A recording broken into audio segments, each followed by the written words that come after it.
Antes de iniciar o vídeo, não se esqueçam de dar like, compartilhar e se inscrever para ter muito mais. Vídeo todo dia a partir do meio-dia e live quase todo dia a partir das 10h30 da manhã. Episódio 12 do Morrendo no Dying Light 2. Eu comecei com finalmente, aleluia, peguei a voadora. E essa habilidade seria bem útil para mim com o passar do tempo. E eu estava no melhor lugar possível para tentar usar ela. Porque eu decidi invadir um acampamento dos renegados para, dominá-lo e conseguir mais uns pontinhos de XP. E a voadora é praticamente igual a do primeiro jogo, com uma pequena diferença crucial, mas que eu só vou comentar bem mais pra frente porque eu não descubro ela agora. Como sempre, matei o vilão final na base da faquinha e dominei o posto dos renegados. Enquanto eu tava indo pra missão principal, eu encontro uma missão secundária que era só matar alguns renegados no caminho. Nesse momento eu lembro de algo muito importante, que era a habilidade que eu tinha pegado de pular por cima dos inimigos e zumbis. Eu decido testar ela agora e realmente o pulo é muito alto. Parece que eu tô maluco, pulo quase o triplo ou o dobro do primeiro jogo. No primeiro jogo eu combava a habilidade de poder pular por cima dos inimigos com a habilidade de matar por cima, que era simplesmente muito apelona e muito quebrada. Eu podia dar quase hit kill em qualquer inimigo se tivessem dois deles. Nesse jogo também tem a habilidade de poder matar por cima, só que tem uma pequenininha diferença, porque a habilidade de poder fazer a morte por cima só funciona no stealth, quando o inimigo ainda não me viu. Mas em compensação tem uma outra habilidade que, se eu estiver em cima do inimigo, eu posso dar uma voadora por cima dele. E infelizmente é a única coisa que eu tenho pra usar. Então constantemente nas lutas eu vou ficar usando duas voadoras ao mesmo tempo, a retona no inimigo e a que eu pulo por cima dele. E eu acho isso meio triste, porque eu gostava muito do primeiro jogo, onde eu podia só pular por cima de um inimigo e matar outro por cima rapidão. Mas tudo bem, eu entendo que aquilo lá também era muito quebrado. Chegamos onde o Tenente Royal deveria estar, mas você acha que ele tá? Claro que não, era outro cara. Ele fala que o Tenente Royal tá em outro lugar, então vamos pra esse outro lugar. Bom, enquanto estávamos tentando ir pro local onde o Royal está, acabamos tendo um diálogo com a Lawan, que ela conta mais sobre o carniceiro, que também pode ser chamado de coronel, e a única coisa que ela fala de interessante é que simplesmente ele deu a ordem de inundar a cidade com produtos químicos.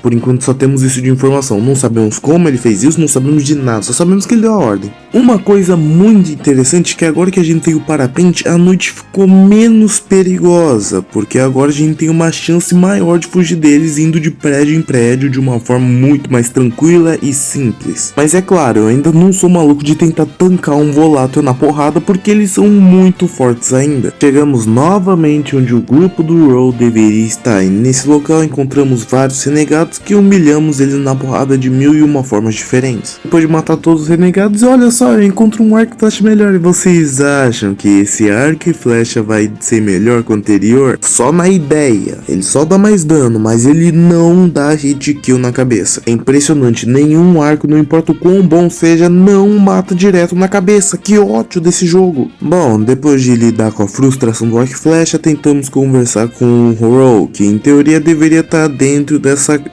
container, só que só tava um dos soldados dele, porque o Royal e mais o resto do grupo estavam em outro lugar. Pelo amor de novo. Descobrimos que os soldados do Royal foram tudo capturados pelos renegados, e eu não entendi isso, porque eles capturaram e não simplesmente mataram, porque os renegados até agora se demonstraram bárbaros, sanguinários, assassinos, e porque eu ainda tô tentando argumentar não faz o menor sentido. Aqui somos apresentados ao Royal, que em minha opinião é um dos melhores personagens desse jogo, e é sempre muito engraçado quando ele tá, uma pena que ele não vai durar pra sempre. Eu dei esse spoiler, ele vai morrer no futuro, mas não agora, então ainda podemos aproveitar bastante da personalidade dele. Resumindo bem, ele nos conta que a instalação do EGE que tanto queremos acabou sendo inundada por produtos químicos e agora não podemos mais ir pra lá. A Laura fica tristinha, o protagonista fica tristinho e decidimos nos separar, afinal não temos mais nada que nos una, que era a instalação do EGE, mas como tá inundado não dá mais pra ir, então dane-se, Laura, vamos embora. Estou geralmente pulando toda a missão secundária que eu faço, como pegar inibidores, fazer realmente as missões com a historinha ou coletar alguma coisa específica, porque eu fico fazendo isso muito, então ficaria muito repetitivo se toda vez eu comentasse o que eu tô fazendo. Pra vocês terem noção, numa live de 1h30 eu só consigo coletar apenas 30 minutos de vídeo, porque o resto é tudo missão secundária. Mas essa em específico é diferente. Não exatamente, ainda é uma missão secundária, mas ela é diferente por um pequeno detalhe. Eu não sei se alguém aqui percebeu, mas não tem arma de fogo em Villedor. E o cara explica que o EGE, durante a infecção, acabou roubando todas de todo mundo, né? E depois que as muralhas subiram, ninguém entrava, ninguém saía, então não apareciam armas novas. E eu achei isso bem interessante do jogo, porque até esse momento eu realmente não reparei que ninguém tinha arma de fogo. É muito mais interessante realmente assim, sem arma de fogo, porque no primeiro jogo todo inimigo com arma de fogo era um inferno de se enfrentar. Mas esse cara, esse maldito personagem fala que sim, ainda tem armas de fogo em Villedor, só que escondidas. Aparentemente elas estão num galpão do EGE, só que para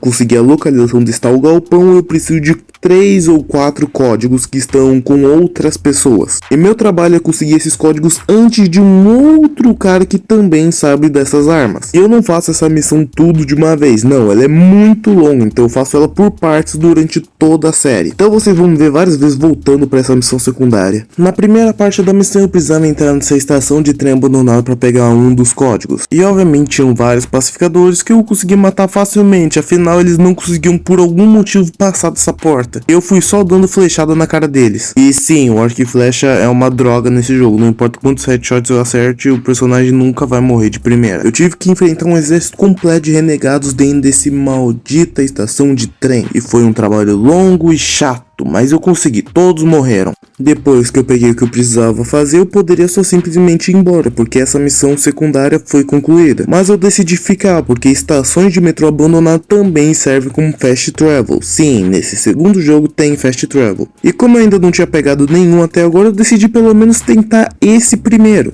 E velho, foi muito longo e muito chato fazer isso. Eu demorei bastante, mas eu consegui. Eu peguei esse fast travel e depois mais nenhum no jogo. Voltamos pro informante de armas, ele fala que existem outros 2 códigos que precisamos pegar com 2 pessoas que tinham eles, que teríamos que tomar cuidado com um tal de Tackhead, o nome mais genérico e estranho que tem. E resumindo, esse cara quer os códigos também pelas armas. E agora temos que pegar os códigos antes dele, uau! Nesse momento da gameplay eu já estou bem mais acostumado com esse novo mapa, as novas mecânicas, o parapente e dentre outras coisas. E agora que eu consegui isso, realmente ficou bem mais tranquilo passear por essa cidade. E vai ficar ainda mais quando eu melhorar o parapente e conseguir uma outra habilidade. Mas simplesmente nesse momento já tá muito divertido mesmo explorar toda a cidade de Villedor. E também é um dos motivos de eu continuar fazendo missões secundárias a rodo, porque é muito bom sair explorando esse jogo com objetivo. Apesar do que o Row disse, decidimos tentar ir para essa instalação do EGE e realmente tava tudo destruído e explodido. Então tentamos falar com o Jack Matt, porque ele falou mais cedo que tinha uma informação importante para nós e fala pra gente encontrar ele no navio. Só que repentinamente nós começamos a ter várias convulsões até ela ficar azul, aquela parada lá de quando a gente tá se transformando em zumbi. E do absoluto nada somos teleportados para outro lugar onde tem vários corpos. Dá a entender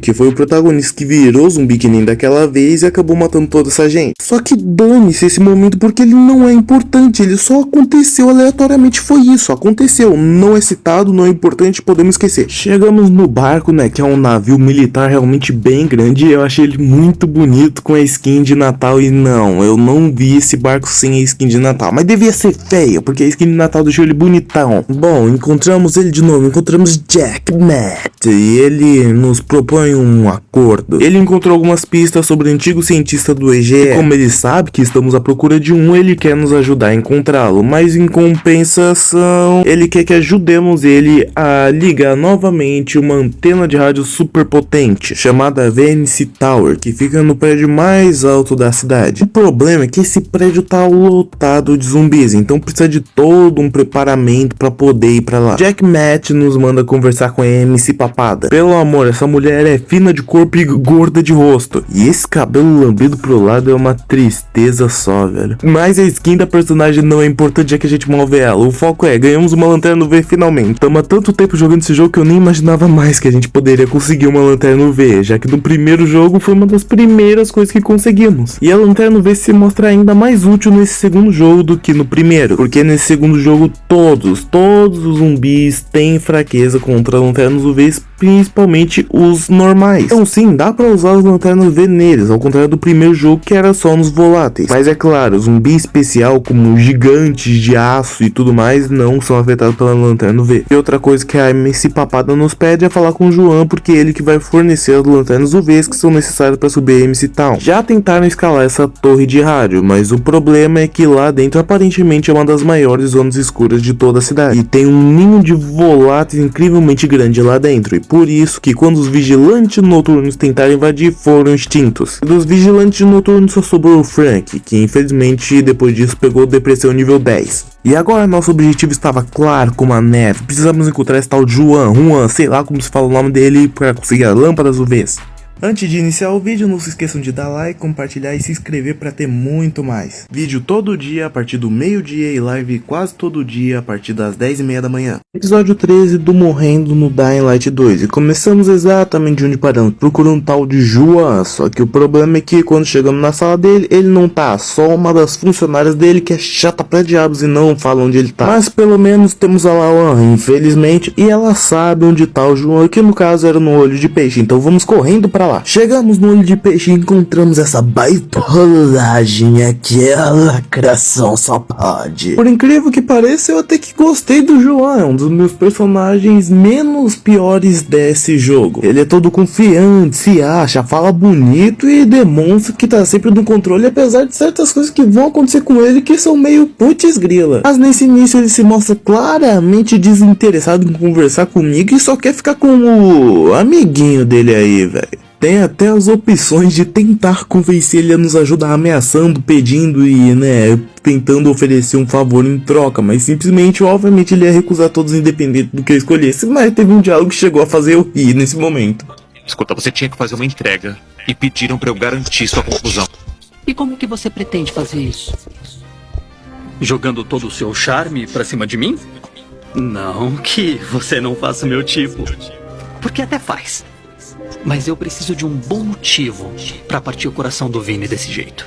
Eu não vou mentir que eu ri um pouco desse momento depois que eu revi. E achei bem engraçado, mas tudo isso não importa de nada porque ele recusa todas as nossas ofertas. Mas tenho quase certeza que se a gente oferecesse da bunda, ele aceitava. A gente conversa com a Lawan, que revela que o João curtia a arte antiga, do passado, coisas que eram valiosas antigamente e ele gosta bastante. Então ela fala que tem uma suíte em algum lugar que só dá pra chegar de parapente. O antigo dono daquela suíte era um ricaço e que a gente talvez conseguisse encontrar algo lá e nos manda pra lá. E ela também fala que tá rolando a festa de aniversário do Daniel. E quem é Daniel? O cara que deu aquela sarrada 2 episódios atrás. Bom, enquanto eu tava pesquisando por bugs e formas de farmar dinheiro, XP, essas coisas, eu descobri um bug bem idiota desse jogo e muito simples de fazer. Quando você abre um baú, pega os recursos e sai um pouco de perto e logo em seguida volta, os recursos do baú retornam. E sim, isso é bem fácil e rápido de se fazer. Infelizmente não funciona com inibidores, aí sim que a vida ia ser boa, mas funciona com tecnologia militar, que é algo muito útil para evoluir o parapente. Então eu fiz isso, eu fiquei me afastando e voltando toda hora para aquele baú rapidão para pegar a tecnologia militar e foi muito de boa e muito rápido e tranquilo. Depois que eu peguei muita tecnologia militar, eu volto por uma loja de melhorias e melhoro até o máximo o parapente. Você sabe o que é que melhora no parapente depois que eu evolui pro nível máximo? Então, eu não parei pra ler no início, só fui ler depois. Chego no tal apartamento de luxo que ela me recomendou pra encontrar alguma coisa antiga e rara pra droga do João. Só que infelizmente eu não achei nada dentro do apartamento. Mas não ironicamente eu encontrei o resto do dono do apartamento do lado de fora. E olha que sorte! Ele podia não ter um quadro raro, mas ele tinha bebidas antigas junto com ele. E nós pegamos uma dessas bebidas e agora temos 2 opções do que fazer. Ou a gente leva a bebida pra Lawan, que tá na festa do Daniel, e dá de presente pro Daniel, ou a gente leva a bebida pro João e consegue um pouco mais da confiança dele. E eu decidi por curiosidade ir pra festa do Daniel. No caminho até o Olho de Peixe, a festa do Daniel, eu finalmente descubro o que eu ganhar mais quando eu evoluir até o máximo parapente. E no caso agora eu podia meio que dar um dash no ar. Se eu apertasse um botão, agora eu era capaz de aumentar a minha velocidade no parapente e com isso eu conseguia, além de mais rápido, eu conseguia subir um pouco mais no ar.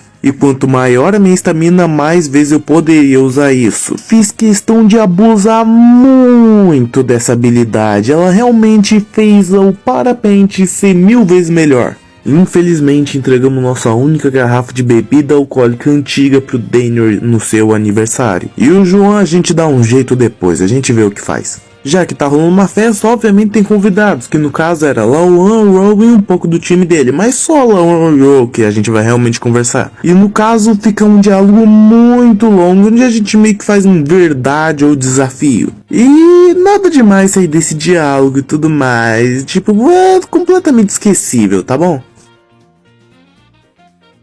No final, ela acabou ficando bravinha, como sempre. Esse é um dos meus motivos de odiar ela. Ela sempre acaba ficando brava por qualquer motivo. E depois disso o jogo acabou e podemos ir embora. E agora vem a parte difícil, porque nós damos a nossa única garrafa de vinho velho pra droga do Daniel. E não temos mais o vinho pra dar pro João. Não, eu tô zoando, o jogo não pensou nessa ideia. O protagonista pegou 2 vinhos, um pra festa e outro pro João. Quando eu...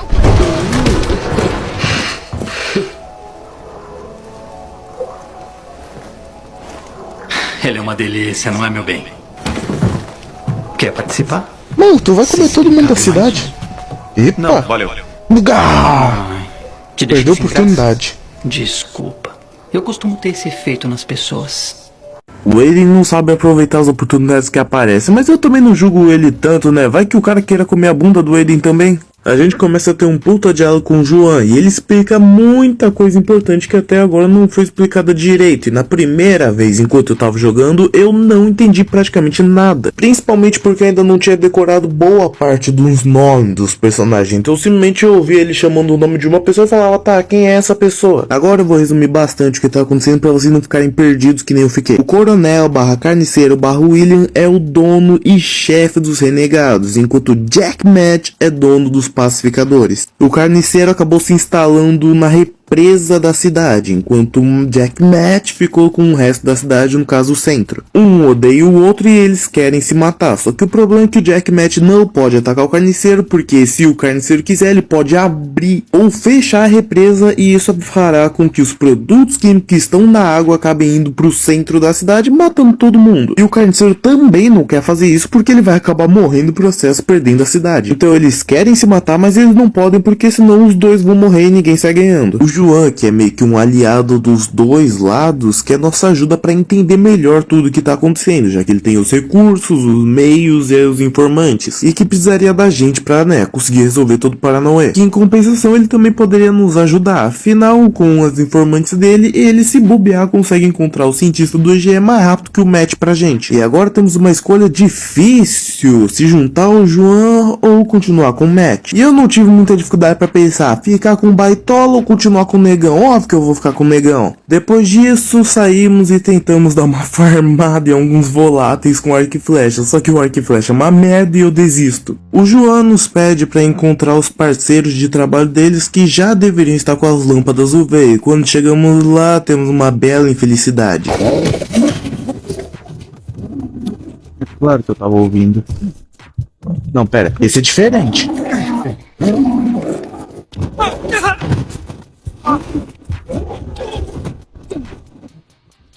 A gente sabia muito bem que uma hora ou outra ia aparecer um demolidor que nem o jogo passado, pelo amor de Deus. E como eu odeio esse bicho, velho. É o zumbi mais chato que tem, justamente por ser o mais difícil de se matar. Ele não dá nenhuma recompensa realmente gratificante ou que justifique eu perder meu tempo matando ele. Eu só matei ele agora porque realmente era obrigatório. Mas é claro que não poderia ser só matar ele, não. Porque se lembram da droga dos zumbis gnomos do evento de Natal? Com certeza não, né? Mas eu lembro. Os zumbizinhos que aparecem toda vez que eu faço qualquer coisa que faz o mínimo de barulho. Então, eles aparecem aos montes aqui. Porque, né? Eu tenho uma luta longa, então eles aparecem sem parar. E foi uma chatice enfrentar esse zumbi enorme, mais os zumbis pequenininhos, mais outros zumbis corredores aleatórios que apareciam sem parar. Finalmente, depois de muito tempo, matamos o zumbi grandão, matamos os zumbis que estavam em torno e finalmente poderemos entrar e conversar com os malditos caras. Bom, conseguimos falar com um amigo do João e adivinha só, agora temos que procurar o amigo do João porque ele se perdeu quando foi atacado por zumbis. Putz grila, por que alguém sempre se perde quando é atacado por zumbis e por que sempre sou eu que tem que ir atrás dessa pessoa?